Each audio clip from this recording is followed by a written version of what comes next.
আমরা ঐক্যবদ্ধ থাকতে চাই, রাজি আছেন? আমরা আর কাদা ছড়াছড়ি করব না। অনেক হয়েছে, আন্না, এবার থামুন। অনেক হয়েছে, আন্না। প্রথমেই আমি এদেশের সম্মানিত আলেম সমাজকে বিনয়ের সাথে অনুরোধ করব, আসুন আমরা ঐক্যবদ্ধ হই। আজকের এই পেকুয়ার ঐতিহাসিক তাফসিরুল কোরআনের প্রোগ্রাম থেকে আমি সম্মানিত আমার মাথার তাজ ওলামাদেরকে জাতীয় ঐক্যের আহ্বান জানাই।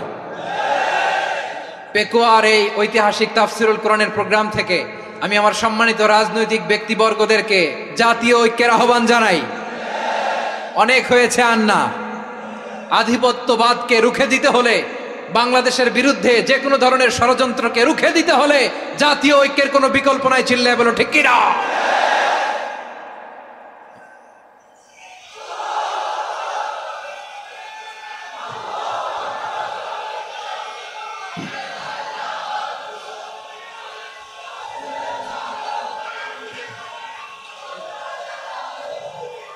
আমার প্রিয় ভাইয়েরা, আমার ভাইয়েরা, আর কাদা ছড়াছড়ি করব না, ইনশাআল্লাহ। বলেন আল্লাহুম্মা ফারশাদ। আল্লাহ তুমি সাক্ষী থাকো, আল্লাহ তুমি তৌফিক দাও। আওয়াজ করে পড়েন আমিন। আর একে অন্যকে কাফির বলে গালি দিব না, ঠিক কিনা বলেন? রাজি আছেন? ধ্বংস করে দিয়েছি আমরা আমাদেরকে। আপনারা হালাকু খানের নাম শুনেছেন? মঙ্গল অধিপতি হালাকু খান বাগদাদের আমাদের বিশাল দারুল হিকমা লাইব্রেরিকে ধ্বংস করেছে। 10 লক্ষ মুসলমানদেরকে কচুকাটা করে গণহত্যা করেছে, জানেন? আমাদের সভ্যতা সূতিকাগারের কেন্দ্রবিন্দু ছিল বাগদাদ। ইরাকের বাগদাদে যেদিন সে রক্ত নিয়ে হোলি খেলা করে, রক্তের হোলি খেলা যেদিন হয়, ওই দিনও বাগদাদে বাহাস চলতেছিল। আমাদের বাহাস কি চলতেছিল? আপনাদের এলাকায় বাহাস আছে? এই প্রচলিত বাংলাদেশে যে বাহাস, এটার সাথে ইসলামের কোনো সম্পর্ক আছে? এই পর্যন্ত বাহাসের পরে পরাজয় বরণ করছে এরকম কোন দল আপনারা পাইছেন? আমি পাই নাই। প্রত্যেক দলই বাহাসের পরে সংবাদ সম্মেলন করে বলে আমরা জয়লাভ করিয়াছি, ওনারা পালাইয়া চলিয়া গিয়াছেন। আছে না নাই? কারণ সত্য জানার জন্য, সত্য মানার জন্য আসে না তো, নিজের জ্ঞান জাহির করার জন্য বাহাস করে। বিপক্ষ দলের আলেমকে ছোট করার জন্য বাহাস করে।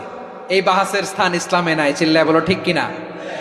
এই সমস্ত বাহাসের দিন শেষ। ঐক্যবদ্ধ হওয়ার বাংলাদেশ।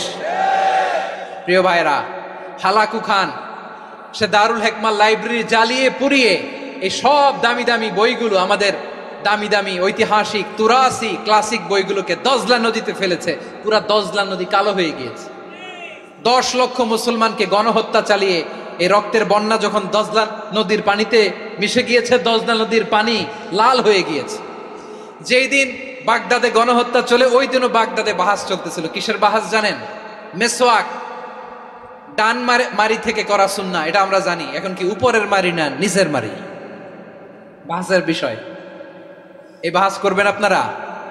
বিশ্ব যখন এগিয়ে চলেছে, আমরা তখন বসে বিবি তালাকের ফতুয়া খুঁজেছি কোরআন হাদিস চষে। তালাক ইসলামের অনেক গুরুত্বপূর্ণ অনুষঙ্গ। তালাক কোরআনের একটা সূরা। কিভাবে তালাক হবে না হবে আমাদের ফোকাহায়ে একরাম, আমাদের আকাবেররা সব বলে গিয়েছে, সব জানা। আপনি হয় এটা মানবেন, নয় ওইটা নিয়ে বাহাসের দরকার নাই। ওইটা নিয়ে মারামারির স্থান ইসলামে নাই। আওয়াজ করে বলেন ঠিক কিনা? এখন পেকুয়ার ভাইরা, শেষ কথা বলি, আওয়াজ করে বলেন আমরা ঐক্যবদ্ধ হতে চাই কি চাই না? চান? এই যে আমি বিনয়ের সাথে আলেম সমাজকে জাতীয় ঐক্যের আহ্বান জানালাম, এটার সাথে আপনারা সংহতি প্রকাশ করেছেন? বিনয়ের সাথে আজকের এই পেকুয়ার ময়দান থেকে আমাদের রাজনৈতিক নেতৃবৃন্দদেরকে জাতীয় ঐক্যের আহ্বান জানাই, আপনারা সংহতি প্রকাশ করেছেন? এখন এটা রোড ম্যাপ কি, কিভাবে আমরা ঐক্য প্রক্রিয়াতে এগিয়ে যাব? শেষ কথা বলি, একেবারে সহজ। আমাদের ওলামা মাশায়েখদেরকে, আমার মাথার তাজ, তাদেরকে আমরা বলি, এই যে আমরা ঐক্যবদ্ধ হই নাই, আমরা কি বড় কিছু অর্জন করে ফেলছি? বলেন, আমরা কি খুব পাওয়ার সম্মানের জায়গায় আছি? খুব স্ট্রেংথের জায়গায় আছি? তো কিছুই তো নাই। আপনি ঐক্যবদ্ধ হইলে সমস্যা কোথায়? এমন তো না ঐক্যবদ্ধ না হওয়ার কারণে এতদিন আপনার অনেক কিছু ছিল, ঐক্যবদ্ধ হলে আপনি হারাবেন, এমন তো না। তো কিছুই যেহেতু আপনার নাই, আমার নাই, ঐক্যবদ্ধ হলে আমরা সমস্যা কোথায়?